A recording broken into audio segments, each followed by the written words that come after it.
Who would rule in hell if the Prince of Darkness left without a trace? Solium Infernum aimed to answer that question one turn at a time back in 2009. It's a turn-based 4X game that not many people may have heard of, myself included when the game originally released all those years ago. It touted a play-by-email mode, no really, and a diplomatic-focused experience that changed the way you thought about the genre.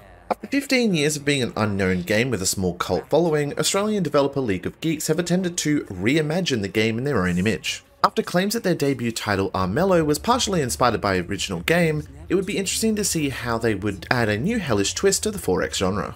With an upgrade to a set of new 3D visual models and a focus on adding some more depth to the heroes, or villains in this case, it was set to be the next evolution in the 4X space. But will Solium Infernum turn out to be a hell of a good time, or will it make me feel like I'm plummeting through all 9 circles of hell, one turn at a time? Let's find out. Welcome to Kochiefy, my name is Kochie, and this is Solium Infernum. At last I shall be free. To reign is worth ambition, though in this place of darkness made visible, better to rule in hell than serve in heaven. Now before we get into it, if you want to see more reviews like this, go and hit that subscribe button. I'll be playing the PC version of this game with a code provided by player2.net.eu and the publisher, so thanks very much for that. So the Prince of Darkness is sodded off, leaving a power struggle more intense than my family fighting over the last chicken drumstick in a KFC bucket. Several chosen archfiends across the infernal planes have been made aware of this, and it's time for them to muster their legions, insult each other religiously, stab each other in the back, and do anything they possibly can to become the new ruler of hell.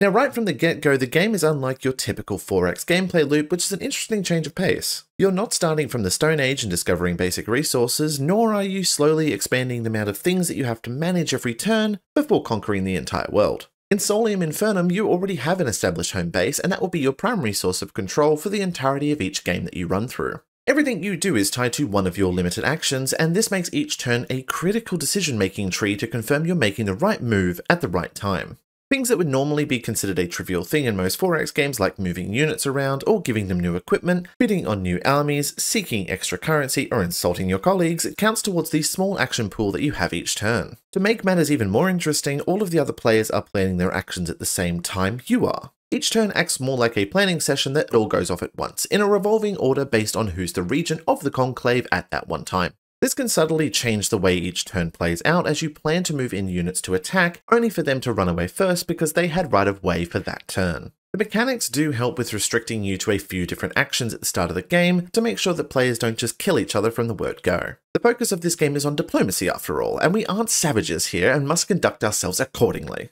Once a hexagonal territory or a place of power has been captured, then it's yours, and no one can take it away from you, at least not initially. To invade someone else's area of control, you first need to insult them or demand some currency from them, and then have them refute this act, allowing you to start waving your hellish legion-shaped stick in their direction. If your target calmly accepts your insult in the eyes of the conclave, then there's no stick waving for you and you'll have to sit on their borders waiting for your next opportunity. To help with this though, you are rewarded with some prestige, which is a currency that allows you to hurl more insults, level up your rank in Hell's Council, and help you winning that shining throne at the end of the game. It's a slow-paced affair to be sure, and something that can make learning the more in-depth mechanics a lot easier to grasp. Once everything's in motion though, it can be a little difficult to decide on what to do next. Since you only have 2 actions per turn starting out, everything feels like a slow progression for a while, and then the end of the game pops up when you aren't expecting it. You only have 30 to 70 turns maximum to complete an entire game, and once you get into the flow of getting each of your turns prepared and executed, the one more turn mantra of the 4X genre is very prevalent but short-lived. Even though a normal game only lasts 50 turns, there still feels like there's quite a bit of downtime when it comes to the gameplay, which is only extended further when you're playing online with friends.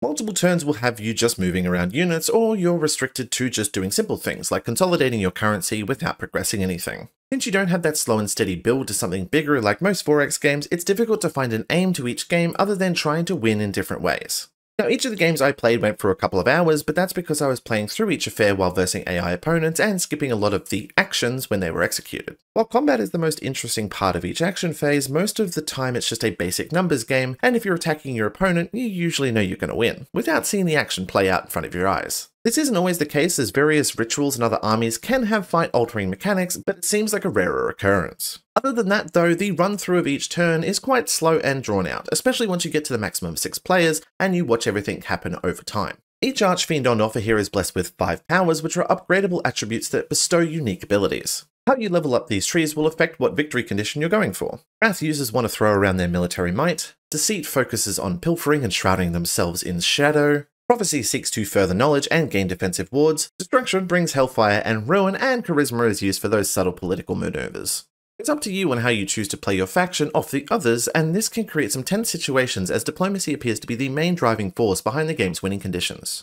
After a few solo offline games, the game started to make sense, and instead of being a jumble of 2-turn strategies that left me feeling both bored and lost, I started to get it. Each of the rulers excel in 1 or 2 areas, and playing to their strengths allows for some satisfying moments. You're able to start your game with a plan in mind, and you start to play through each match with a vision for victory. Playing as the charismatic Andromalius, you can focus on your charisma levels and play without fighting with your legions much at all. Instead, your focus is on using your dueling minions called Praetors, which is used to settle disputes between rulers. My primary strategy here was to first acquire a strong Praetor, buff it up, and then it'd be ready to party for the rest of the game. I would throw insults left, right, and center to my opposing rulers, see what stuck, and then for anyone that snapped back, I bonked them on the head with my Praetor in the Grand Arena. This strategy became surprisingly satisfying to pull off and made me understand the game a lot better from that perspective. In others, I focused on combat, and my legion-sized swinging stick was quite effective here. This was until everyone ganged up on me and I got John Wicked off the council when a vote came through that I was going to be excommunicated. This left a major uphill battle where I couldn't interact with the Conclave to purchase additional items or legions, and ultimately left me ruined by the end of the game. While these stories are ones that are going to stick with me for a while, I feel like a lot of the hidden fun of Solium Infernum is lost on the offline solo gameplay, where there's only able to fight poorly trained AI opponents. This is also without offering various difficulty modes to experience either, and that leaves a lot to be desired.